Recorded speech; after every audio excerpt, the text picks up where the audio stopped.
Alhamdulillah, alhamdulillahillazi muharrama awarosinin wajallaha syahron mubarakan liqaumil mu'minin. Ashhadu an la ilaha illallahul malikul haqqul mubin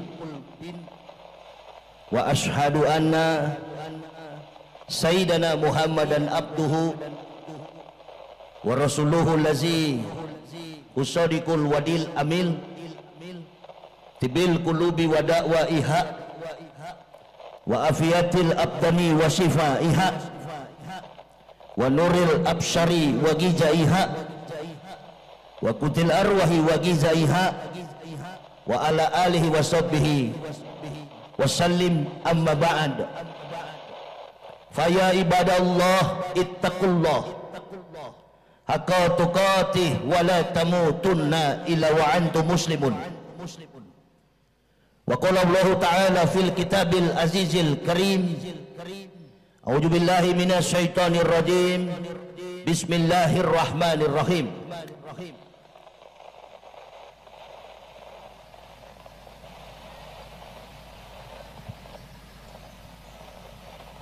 Qul amanu billahi wa ma ursila ila Ibrahim wa Ismail wa Ishaq wa Yaqub wal asbati wa ma utiyan nabiyun.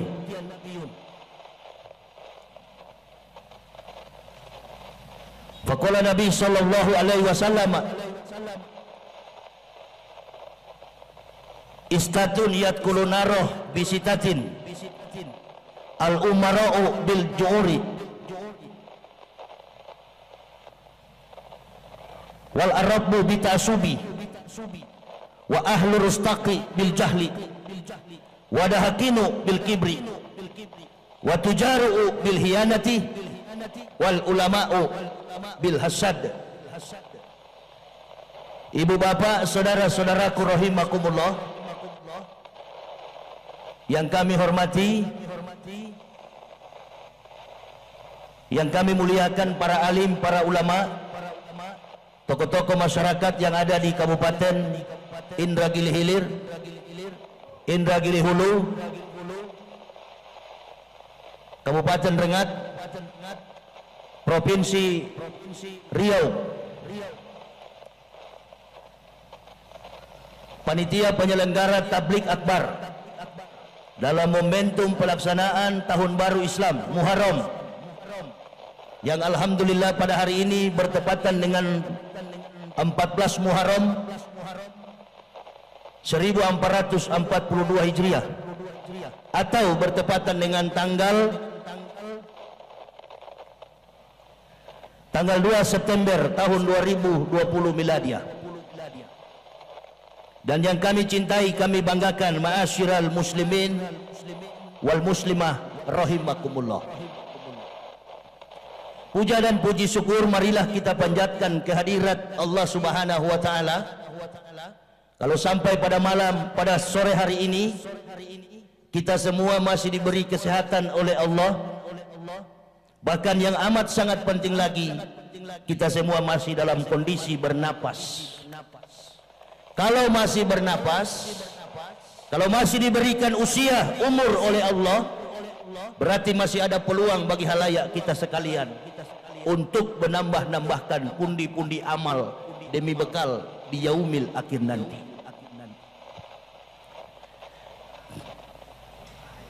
Nabi sallallahu alaihi wasallam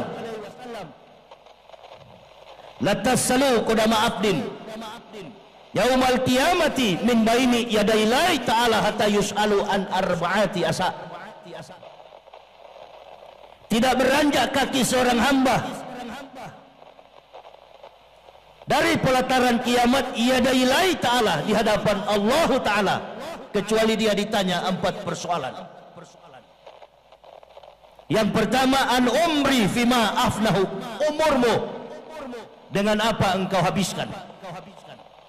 Ibu bapak, saudara-saudaraku rahimakumullah, perlu kita ketahui, di dalam perjalanan kehidupan umat Nabi sallallahu alaihi wasallam, 12 bulan 365 hari atau 1 tahun. Ada 4 bulan yang diharamkan oleh Allah, yang menempati ranking paling pertama. Bulan yang berdiri sendiri adalah Muharram. Yang ketiganya itu Rajab, Sya'ban, Ramadan. Muharram ini adalah bulan yang berdiri sendiri, yang disucikan, yang dihormati, yang dimuliakan oleh Allah. Dalam pembukaan mukadimah tadi, ibu bapak sudah sangat mengetahui. Saya menyampaikannya syahron mubarakan liqaumil mu'minin. Bulan yang diberikan Allah sebagai bulan yang penuh berkah bagi orang-orang mukmin.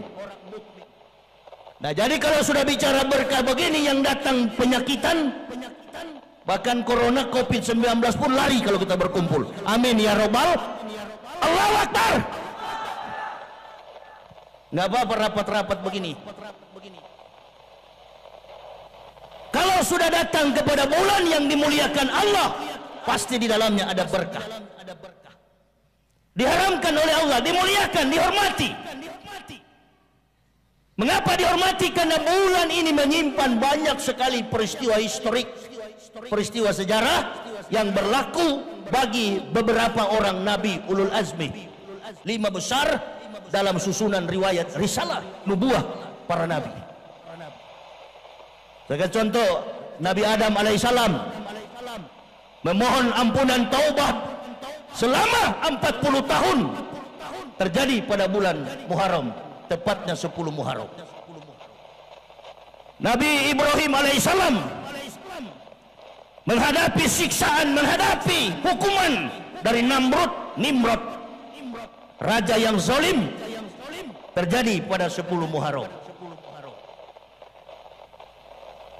Nabi Yunus ditelan di dalam perut ikan, mengembangkan amanah dakwah, terjadi pada bulan 10 Muharram.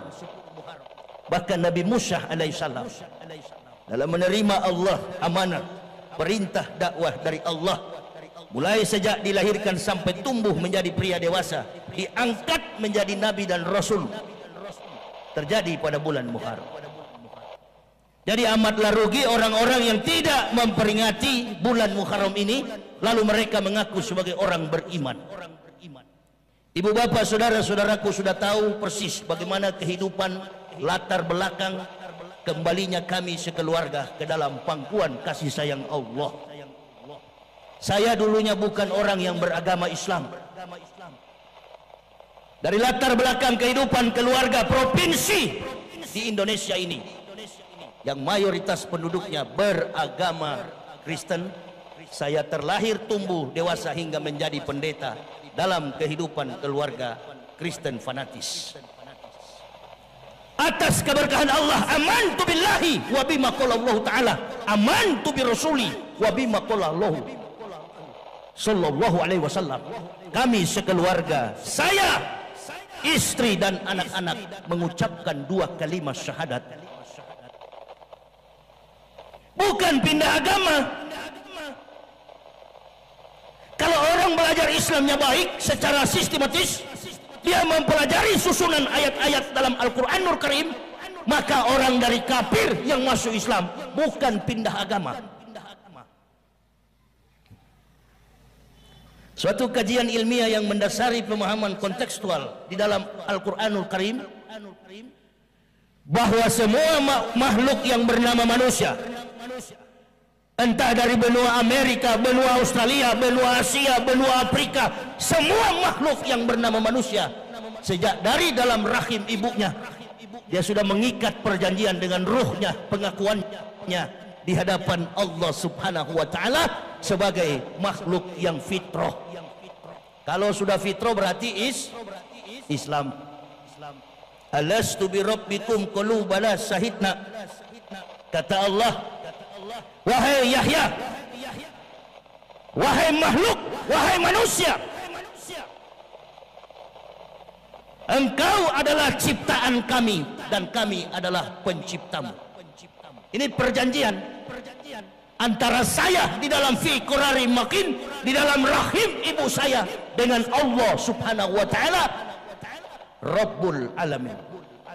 Lalu saya menjawab, kalau bala, karena ada kewajiban di dalam dialog, di dalam interaksi sang janin dengan sang khalik,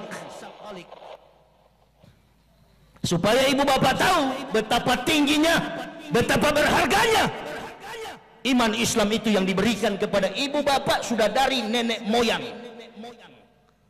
Beda dengan saya kan? Karena di hari-hari terakhir ini saya lihat banyak orang mengaku beragama Islam anti terhadap Islam. Bahkan mereka sudah menjadi pejabat yang tadinya sebelum jadi pejabat, sebelum jadi aparat, mereka berdoa meminta kepada Allah sebelum jadi menteri, bahkan sebelum jadi presiden. Karena orang Indonesia ini kan suka cari kesempatan dalam kesempitan. Betul apa betul? Ini ada pilkada di mana-mana nih. Perhatikan saja. Bahkan kemarin di Medan ada orang kafir di ujungnya pakai H. Orang Islam anggap haji.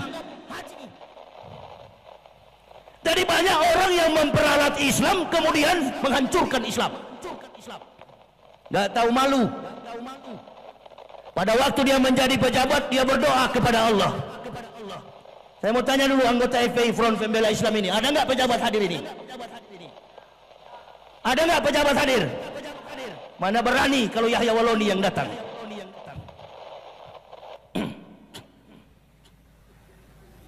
Mana berani? Nanti ada keinginan untuk menjadi pejabat, baru dia menerobos masuk ke masjid-masjid. Nah, ini kepada pengurus-pengurus masjid yang hadir, kalau ada pejabat model begitu, ambil nomor urutnya, tapi jangan dipilih. Betul apa betul? Begitu mereka berdoa kepada Allah, meminta supaya menjadi pejabat, meminta menjadi seorang yang berposisi terkemuka di dalam lingkungan kehidupan masyarakat, lalu mereka berkhianat terhadap agama ini. Ini yang terjadi. Saya tadi malam nonton Indonesia Liars Club yang membahas tentang pembakaran Polsek Ciracas oleh anggota TNI. Negara semakin hari semakin ribut. Tolong buka. Negara semakin hari semakin ribut. Ada ibu-ibu enggak ini? Bu, bu, saya mau ceramah keras atau lembek? Enggak, ente bukan ibu, saya tanya ibu-ibu. Ceramah keras atau lembek? Panjang atau pendek? Keras panjang pula. Ibu-ibu aja berani. Kalau ibu sudah berani begini, insya Allah terang langit. Bukan dari mereka inilah lahir para pemimpin-pemimpin bangsa. Dari kandungan mereka inilah lahir para penguasa negara. Ibu-ibu, ujung tombak regeneration Muslim to the next time. Mereka dengan susah payah selama 9 bulan mengandung pemimpin di dalam fi qurari makin, disimpan kata Allah dalam kantong rahim yang kokoh. Begitu lahir, Allahu Akbar. Islam ini telah memberikan ketenangan bagi dunia. Saya berpikir kalau tidak ada Islam, dunia ini tidak ada arti apa-apa. Di mana-mana orang mencari ketenangan hanya dengan Islam. Pengakuan yang terjadi dari dasar kandungan.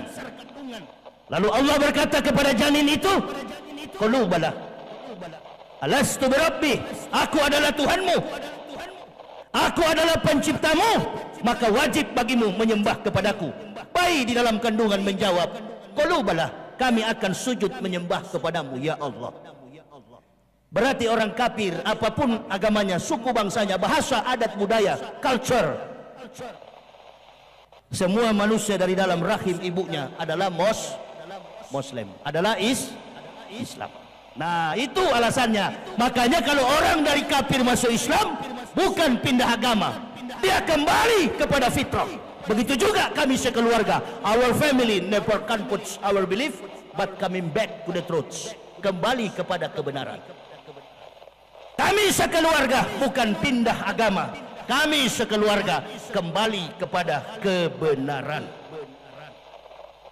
Kalau orang sudah dari kafir masuk Islam, apa namanya? Apa namanya? Orang dari kafir masuk Islam, apa namanya? Hijrah dia dari kegelapan menuju kepada terang benderang Islam. Namanya apa? Namanya apa? Mu'alaf. Salah. Mu'alaf itu adalah orang yang dibujuk hatinya. Tanya sama kiai, tanya sama ustadz. Arti kata mu'alaf menggunakan lam tasjid. Mu'alaf itu adalah orang yang dibujuk hatinya. Saya dan keluarga kebetulan tidak ada yang bujuk. Apa saya mengaku mu'alaf? Enggak. Saya kemana-mana tidak pernah ngaku mu'alaf. Mohon maaf, nila setitik merusak susu sebelanga. Banyak sekali orang yang ngaku mu'alaf, pura-pura masuk Islam, kemudian dia kembali lagi kepada kekafiran. Ada banyak contoh. Makanya saya paling takut menggunakan istilah dan gelar itu. Kami sekeluarga berdasarkan tuntunan kitabullah Al-Quranul Karim, kami bukan mu'alaf. May yahdillahu fahuwal muhtadin wa may yudlil faulaika humul khasirun. Kata Allah, barang siapa yang kami beri petunjuk, maka mereka adalah muhtadin, orang yang mendapat petunjuk. Di sini ibu bapak mesti jelas memperhatikan. Orang yang dari kafir mendasarkan keilmuan, kompetensi, kemampuan akademik, lalu menilai Islam benar dan dia tersentuh hatinya untuk mengucapkan amantu billah, la ilaha illallah Muhammad Rasulullah. Dia masuk Islam, berarti dia bukan mu'alaf, dia adalah muhtadin, orang yang mendapat petunjuk.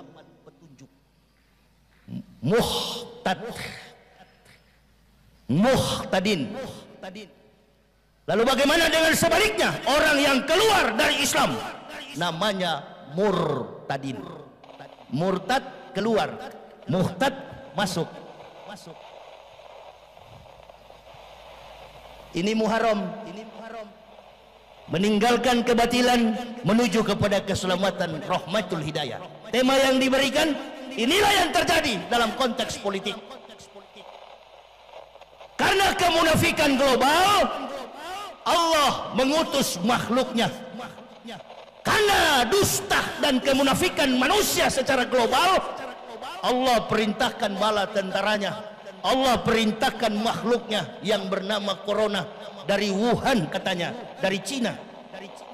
Kalau kita orang beriman tidak percaya kalau dari Wuhan, kita percaya ma'asaba min musibatin illa biidnillah, bahwa musibah itu datangnya dari Allah, bukan dari Wuhan, dari Tuhan. Betul lah, betul. Rugi kalian orang rengat ini. Nah, mulai banyak di lapangan. Di mana-mana kalau Ustadz Yahya muncul, oh begitulah jamaahnya. Dan yang hadir ini, Allahu Akbar. Nggak tahu kita, mulai dari alim sampai bajingan ada ini. Perampok, maling, pencuri dan lain sebagainya. Tapi mau jujur saya katakan, masyarakat ini, Indonesia ini nggak pernah ribut, Pak, Bu, saudara-saudaraku. Di mana-mana nggak pernah ribut masyarakat Indonesia ini. Tertib hidupnya. Maling pun kalau nyolong nanti subuh, dia tunggu orang sepi. Yang bikin ribut negara ini adalah pejabat-pejabat negara. Betul apa betul? Kemarin-kemarin kita sedang menghadapi COVID. Ada lagi muncul RUU, hip-hip hura-hura. Muncul lagi undang-undang HIV AIDS, Omnibus Law dan lain sebagainya. Ini nih munafik punya kerja. Ini ada anggota barisan Front Pembela Islam ini, FPI. FPI katanya organisasi radikal. Innalillahi. Munafik. Ente kalau mau tahu di mana-mana ada gempa, bahkan ada jejak digital, rekam jejak digital. Habib Muhammad Rizik Syihab dan anggota Front Pembela Islam mengangkat mayat ratusan ribu di pantai Nanggro, Aceh, Darussalam. Gempa bumi yang terjadi di Palu, Sulawesi Tengah, di daerah saya, Sulawesi. yang bermandikan lumpur, yang bermandikan darah, keringat dan tenaga, bahkan dana mereka kucurkan hanya untuk membantu saudara-saudara kita dari latar belakang perbedaan suku, agama dan adat istiadat yang ada di Provinsi Sulawesi. Mayat yang sedang mengalami masabah bimusibatin illah biidnillah, musibah dari Allah, orang-orang FPI. Makanya saya hadir ini ya akibat dari undangan Front Pembela Islam. Beberapa kali mereka undang sama saya, belum sempat hadir karena belum kehendak Allah. Ini hari adalah kehendak Allah, Muharram, supaya kita melihat jati diri kita yang sebenarnya. Di posisi manakah keimanan keislaman kita? Apakah kita masuk dalam golongan munafik ataukah kita masuk dalam golongan mukmin? Jadi saya menggunakan dua kata istilah yang saya temukan dalam Al-Quranul Karim itu. Saya pikir kalau kafir itu munafik, ternyata kafir bukan munafik. Munafik ya munafik, orang yang tahu kebenaran tapi pura-pura tidak tahu. Yang tadi saya sebutkan, Nabi katakan di dalam hadis, ada 6 golongan yang masuk neraka karena 6 perkara. Istatun yadkhulun naro bisitatin. Istatun yadkhulun naro bisitatin. Ada 6 golongan yang masuk neraka karena 6 perkara. Yang pertama,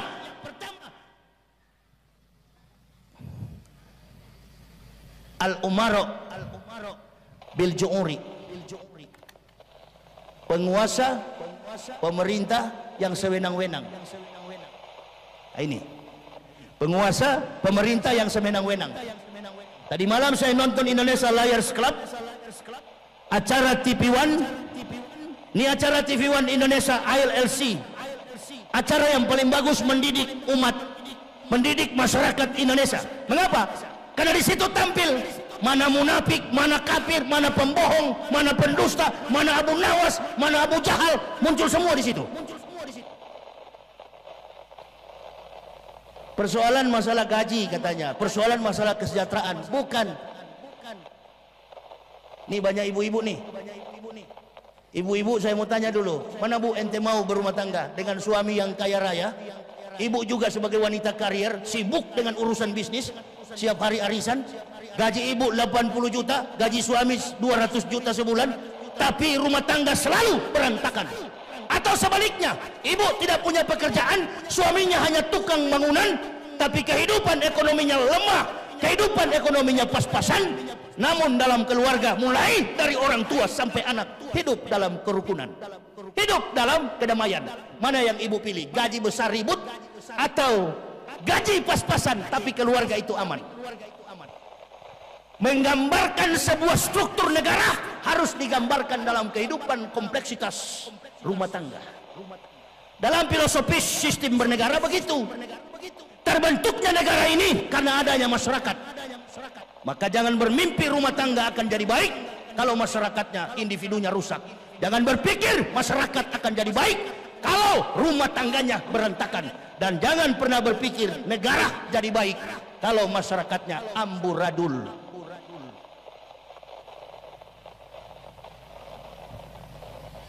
Saya lebih memilih, kalau saya menjadi ibu-ibu, saya lebih memilih kehidupan rumah tangga gaji pas-pasan, tetapi di dalam rumah tangga ada kerukunan antara suami istri, orang tua dengan anak.